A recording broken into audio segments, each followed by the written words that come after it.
Blízky východ je v plameňoch. Toto už nie sú len vyhrážky. Toto je otvorená vojna. Dnes, v sobotu ráno, otriasla iránskou metropolou séria mohutných explózií.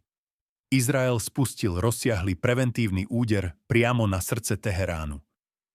Cieľom boli strategické lokality v centre mesta. Izraelský minister obrany Yisrael Katz oficiálne potvrdil: armáda zasiahla, aby eliminovala bezprostrednú hrozbu pre židovský štát. Ale pozor, Izrael v tom nie je sám. Podľa najnovších informácií sa na týchto úderoch priamo podieľajú aj Spojené štáty. Táto kooperácia potvrdzuje, že situácia zašla do extrému.